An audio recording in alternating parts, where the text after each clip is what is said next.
Already? I haven't even gotten one word out.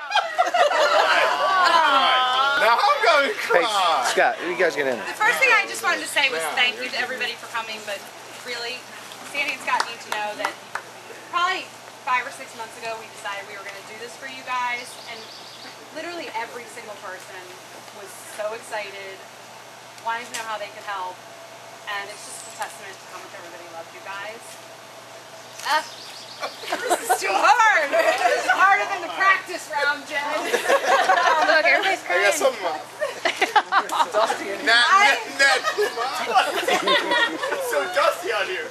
I met Sandy in 1999 at work, and most of you heard this story, but it's always funny to retell it. But Sandy was assigned to be my mentor, and she was told she was going to be mentoring a Cammie Harkness.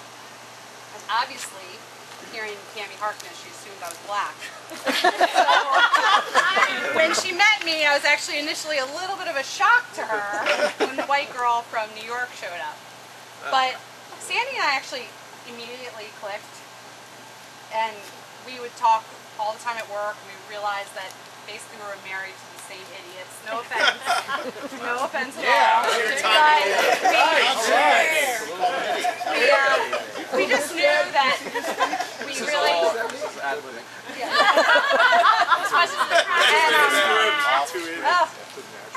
But when I was thinking about what I wanted to say tonight, I looked back, I kept thinking back to that day in 1999 when I met you. And I think about how much my life has changed since then. And it's more than just a work friend. It's one of my best friends. It's our families. It's the fact that we both moved to this neighborhood. And I know that everybody here tonight is here because your lives are better because of Cammie and Scott. And we do. It's Jed's turn. Oh, Jed's about to lighten it up, don't worry. Hello. One man wolf. Everyone. Sandy. Scott. Distinguished guests. Family. Friends. And Joby. Okay. I would like to talk to you today about some things about Sandy and Scott. Actually, what I'm going to focus on is why I think they're such a great pair. You know, it's both their 40th birthdays, but they're such a complimentary pair. It's kind of fun to talk about both of them. First of all, great sense of humor, great personalities, and beautiful hearts. They really balance each other out. Which brings me to our first anecdote. I would appreciate it if no one would interject while I'm speaking. Is that me? That's Scott. I believe this is the correct story. Sandy asked Scott how he would describe himself in one word. Scott said even keeled. I believe everyone is reacting the exact way I reacted when I heard that. I like to think that Scott thought Sandy asked how he would describe her in one word. Yeah. I would describe Scott as passionate, and I would describe Sandy as hollow. Yeah. So, a few stories to talk about that. One day, a few years ago, I guess it was, we got a phone call with Sandy, and she said on the phone, very matter-of-factly, we're about to have a house full of guests. And I believe it was like a Sterali and a Davis sort of function. So she said, we're about to have a house full of guests, and Scott just cut his finger off. And you can hear the air quotes and the laughter on the phone. So she said, can you take him to patient first? And I said, of course I can. And in the background, Scott's like, it's not funny, Sandy! You won't stop bleeding! So Sandy was very, very healed. Scott was not doing that well. My finger was off! I pulled up to their house.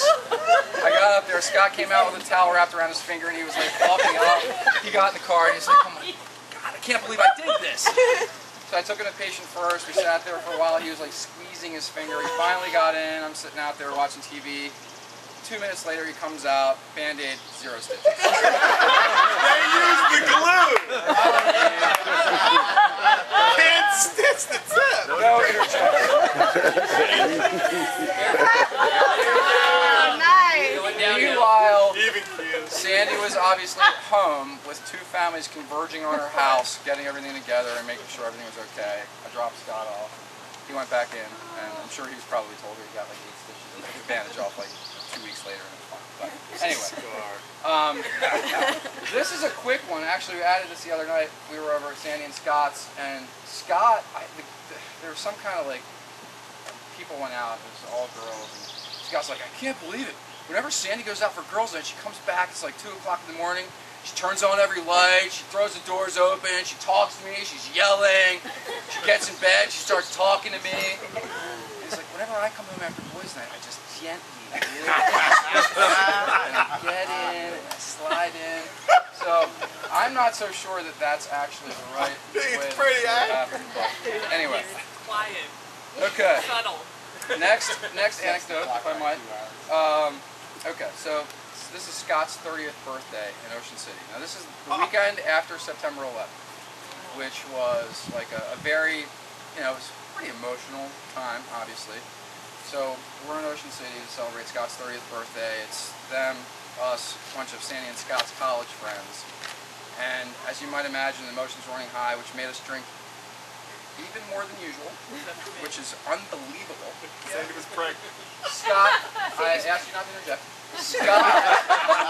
Scott was in rare form, which, as you all know, means exactly normal, the same as he always is.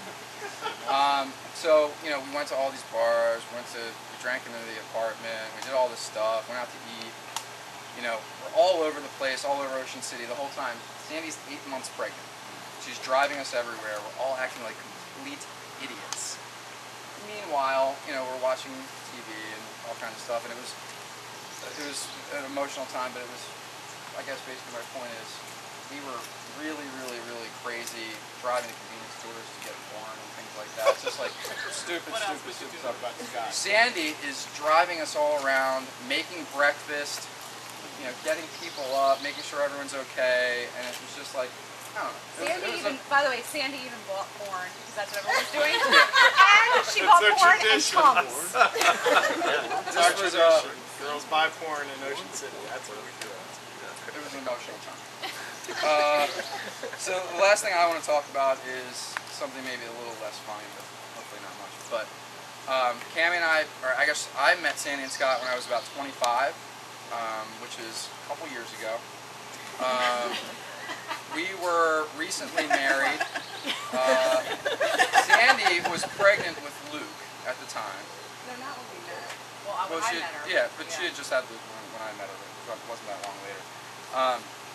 And so, I was at that time still pretty young, and I kind of thought, I always thought I had kids and have a great family and all that stuff, but I was still like, it's a little early for that, So, as time went by, I really looked to Sandy and Scott as an example of parenting and great parenting.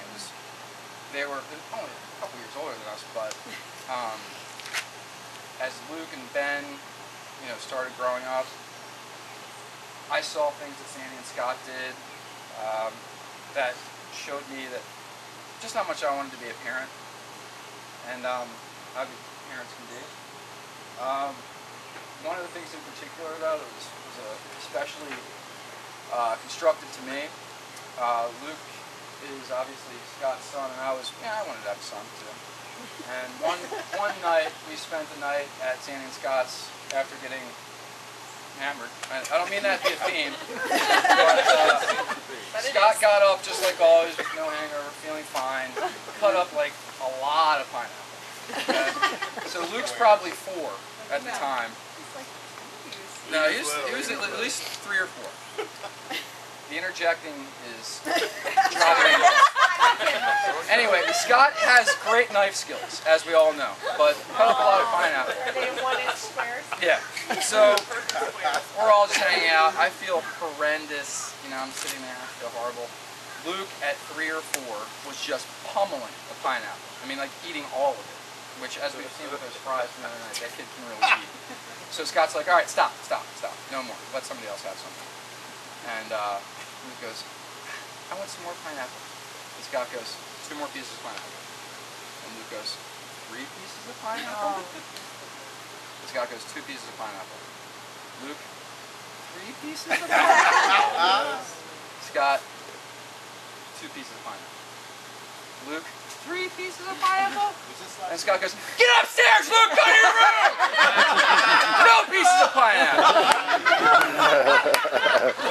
So, I thought, someday when I have a son, I want to crush him, just like that. But what did Luke say on the way up the stairs? Yeah, all the way crying up the stairs. He goes, 3 pieces. Very quickly, another story, this time about Sandy. I was at home doing something. Sandy and Cammie work together, as we know, and they were going to their annual Orioles game for their work. And Diana, courtesy of Diana. so they're there. You know, there's no texting really at that time. Cammie calls me. She's like, Sandy has had a really good time. I'm going to need to drive her car back to her house, and you're going to need to pick me up at their house. So I was like, that's cool, it's fine. So I went to their house, walked in. Sandy had really had a great time. She's holding Ben, lovingly nuzzling him. It was very beautiful until she dropped him on the floor. Now, he was fine. She picked him up in a very even-keeled way. Just kept going. And I just thought to myself, I was like, I'm definitely dropping one of my kids someday. That's what I'm going to do. So, anyway, long story short, too late. These 2 people really complement each other, and I think we're all very blessed to have them in our lives. Here. One last thing, basically just kind of wrapping it up. 12 years ago, Sandy and Scott and Jed and I hung out for the first time, and probably a lot of you have heard some of the stories. But I believe that first night, now these are people, I've known Sandy now from work for a couple months, but this is really our first time hanging out with them. So you don't know what it's going to be like. Are they going to be cool? Like, are we going to have fun? Jed's going, how long do we have to stay? Still do. Interjecting. And basically, what ended up happening that night was a lot of what still happens now. Scott and I wrestled. He broke my glasses. Jed danced topless to Sandy. I think there was some sort of box game involved, but basically it was though this understanding that we were going to be lifelong friends. And yes, I showed my bra. Okay.